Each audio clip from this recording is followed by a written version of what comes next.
Le 27e jour du Ramadan a vu célébrer de nombreux mariages religieux. Les couples choisissent généralement cette date à cause de son caractère béni. Nous en parlerons dans ce journal-là. En cette veille de la fête de Ramadan, les ateliers de couture sont débordés. Les tailleurs font ce qu'on peut qualifier de courses contre la montre pour satisfaire les clients. Les détails dans cette édition. Merci d'avoir choisi ORTM2 pour vous informer. Mesdames et messieurs, bonsoir et bienvenue. Le 27e jour du Ramadan, suivant la nuit du destin, selon les estimations, a vu célébrer de nombreux mariages religieux. Les couples choisissent généralement cette date à cause de son caractère béni. Pour se rendre à l'évidence, l'une de nos équipes de reportage a visité une mosquée à Djikoronipara en commune 4 du district de Bamako. Elle était dirigée par Salim Traoré. La journée de Laylatul Qadr, 27e jour du mois de Ramadan, est pour certains fidèles une journée propice pour obtenir plus de baraka. Raison pour laquelle beaucoup choisissent cette journée pour célébrer leur mariage religieux. Nous sommes dans une mosquée de Djikoronipara. La prière est terminée, mais l'imam reste débordé. Au programme, des mariages à célébrer. On peut célébrer les mariages tous les jours que Dieu fait, mais cette journée particulière apporte plus de baraka dans le foyer. L'islam ne s'oppose pas à cela. D'hier à aujourd'hui, nous avons célébré 7 mariages ici dans la mosquée. Bon nombre de personnes choisissent particulièrement cette journée pour célébrer leur mariage et chacun avance des arguments personnels. C'est parce que c'est une journée pleine de bienfaits que nous avons choisi de célébrer notre mariage. Ce faisant, nous allons aussi bénéficier des bienfaits de cette journée. Quand on m'a demandé sur la date du mariage, j'ai exprimé le souhait qu'on le fasse aujourd'hui. Les parents de la mariée ne se sont pas opposés à cela. Dieu merci, aujourd'hui, nous avons célébré le mariage ici. Pour l'imam Sanogo, certes, il est recommandé de célébrer son mariage durant la journée de Laylatul Qadr, mais ce qui reste préconisé, c'est le respect des principes du mariage.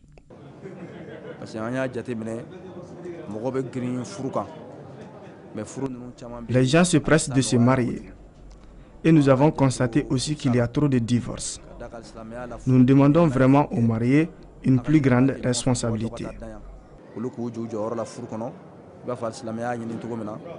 Souhaitons que la joie et la bonne humeur qui rayonnent aujourd'hui la vie de ces mariés puissent les accompagner tout au long de leur union. Pour diverses raisons, l'occasion n'est pas donnée à tout le monde de rompre le jeûne dans le confort familial. Pour permettre à un grand nombre d'usagers de la route de rompre le jeûne en attendant d'arriver à destination, les bénévoles de l'organisation Sunakari Gratuit ont effectué ce mardi soir une descente dans la circulation, une opération qui s'est faite au nom de la charité Kunandi Bamani. Donner de quoi rompre le jeûne à un jeûneur est formellement recommandé en islam, un acte solidaire très bénéfique. À l'heure de rupture des gens, il y a beaucoup de monde qui se trouve dehors dans la circulation et qui sont très pressés pour arriver à la maison et rompre le jeûne. Et pourquoi ne pas se mettre dans quelques ronds-points? Ceux qui ont la chance de tomber sur nous, de donner un petit quelque chose, c'est juste humanitaire. Pour ces intervenants, ces Sunakari gratuits sont à encourager. J'apprécie énormément les gestes. Ça contribue à valoriser l'islam. J'ai prie Allah pour que les œuvres perdurent. Je viens du grand marché. En passant, j'ai trouvé du Sunakari gratuit. Ça m'a fait du bien et ça prouve la solidarité malienne. L'initiative de Sunakari gratuit, c'est très bien dans l'ensemble même. Que Dieu ait pitié de nous. Cette action de l'organisation Sunakari gratuit donne le sourire aux citoyens et renforce la cohésion sociale. De ces faits, ça mérite d'être encouragé davantage par les populations. En cette veille de la fête de Ramadan, les récipients des mesures de Zakat el-Fitr et de Moudou sont très prisés à Bamako. La ferveur autour de ces récipients n'est pas fortuite. Si Zakat el-Fitr purifie le jeûne selon les érudits, Moudou, quant à lui, compense le jeûne des fidèles ne pouvant pas jeûner pour diverses raisons. À l'occasion de la fête de Ramadan, les vendeurs de ces instruments de mesure font de bonnes affaires. C'est ce que nous dit Antamega. À la fin du mois de Ramadan, le musulman doit s'acquitter de la zakat al-fitr. Cette aumône doit être versée par chaque chef de famille. Elle a pour but de valider, de purifier le jeûne. En cette veille de la fête de Ramadan, le récipient permettant de mesurer cette zakat est très prisé à Bamako. Le marché est florissant en ce moment. Les gens se déplacent spécialement pour acheter ces récipients. On vend les petits à 500 francs ou les grands à 1000 francs. Chacun doit faire pour sa famille ou bien pour soi-même ce sacrifice-là. C'est pour cela que j'achète ça pour aller faire ça pour moi et ma famille. Le deuxième, là, c'est pour ceux-là ou celles qui n'ont pas jeûné. La ferveur autour de ce récipient n'est pas fortuite. En effet, selon cet érudit, il y a une véritable symbolique derrière la zakat el-fitr. C'est le prophète Mohammed, paix et salut sur lui, qui a rendu obligatoire la zakat al-fitr. Elle sert à assainir le jeûne que les musulmans ont fait durant le ramadan. La mesure normale est 2 kg et un quart. On peut donner la zakat al-fitr à partir du 27e jour du ramadan. Si cette aumône permet aux pauvres de subvenir aux besoins de sa famille le jour de la fête, la vente du récipient servant à la mesurer est une aubaine pour bon nombre de jeunes. Je vous le disais dans les titres, pour cette fête de Ramadan, les ateliers de couture sont débordés. Les tailleurs font ce qu'on qualifie de course contre la montre, chacun voulant chercher à respecter les rendez-vous. Certains sont même obligés de veiller pour y parvenir, ce qui sous-entend une augmentation considérable du volume du travail. Sama Sanogo. Nous sommes à la veille de la fête de Ramadan ou encore de l'Aid el-Fitr. Les ateliers de couture sont de plus ou moins bondés en cette période de la fin du mois de Ramadan. En dépit de la conjoncture actuelle du pays, quelques clients ont pu amener les habits chez les tailleurs à l'image de cette femme d'une trentaine d'années. Je travaille avec mon tailleur depuis une vingtaine d'années. J'ai pu récupérer certains de mes habits. Quand tu paies ton argent, tu pourras tranquillement retirer tes habits. L'affluence n'est pas grande cette année au niveau des ateliers que nous avons sillonnés. Malgré cet état de fait, certains maîtres tailleurs se débrouillent. Il n'y a pas une grande affluence cette année, mais on se débrouille un peu. Les gens n'ont pas assez de moyens à cause de la situation du pays. Il y a le problème d'argent qui se pose.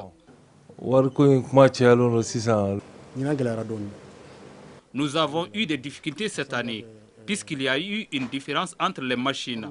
La machine automatique était sollicitée, voilà ce qui a ralenti le travail. Ces tailleurs s'emploient une fois de plus en cette dernière ligne droite de la fête de l'Aid el-Fitr pour satisfaire les clients, mais aussi pour gagner à leur tour de l'argent. Autre sujet, fermeture momentanée du dépôt de transit de l'Afiaboukou au déversement des ordures. Conséquence, les habitants des quartiers de la périphérie sont débordés depuis quelques jours à cause de l'interruption du circuit d'évacuation par les GIE. Comme alternative, ces derniers sont obligés d'incinérer nuitamment leurs ordures. Le constat dans ce reportage est signé Lala Djahara Touré. Nous sommes à Amdalaï, en commune 4 du district de Bamako. Depuis quelques jours, les habitants se sentent débordés par les ordures ménagères. Pour cause, l'interruption du circuit d'évacuation par les GIE. Une interruption liée à la fermeture momentanée du dépôt de transit de Lafiabougou en cours d'évacuation. Vraiment, on est dépassé par ces problèmes d'ordures ménagères. Ça fait un moment que les ordures sont entassées devant nos portes et pour cause, l'arrêt du travail des GIE. Si on pouvait nous indiquer un autre lieu où déverser nos ordures, on en serait ravis. On était associés à des GIE relevant de BCA qui venaient à ramasser les ordures avec les charrettes mensuellement à 3 000 francs. Maintenant, ils sont venus nous dire qu'on les a interdits d'aller déverser les ordures au dépôt transitaire à côté du cimetière. En attendant la reprise du travail par les GIE, l'incinération demeure l'alternative principale pour la population. Elle s'exécute généralement pendant la nuit avec les conséquences qui peuvent en découler. Bon, maintenant, on est là à entasser les ordures. Nous avons des petits-enfants ici. Là. C'est leur santé qui nous préoccupe là. Donc, on est obligé. Et vous avez vu, hein, regarde ces tas d'ordures-là qui ont été brûlés nuitamment. On n'a pas d'autre choix que de brûler les ordures et on est conscient que ça peut nuire à notre santé. Finalement, en voulant être propre, on achète des maladies sans s'en rendre compte. C'est en tout cas la seule issue pour le moment en attendant une solution durable au bonheur de tous les ménages. Et le point Covid de ce 19 avril 2023, sur 35 tests réalisés, 2 cas positifs, 0 guéris, 0 décès et 5 personnes sont sous traitement. Pour vous protéger et protéger les autres, suivez les mesures de prévention et faites-vous vacciner. C'est tout pour cette édition. Grand merci à vous de nous avoir suivis. Très bonne suite des programmes de ORTM2.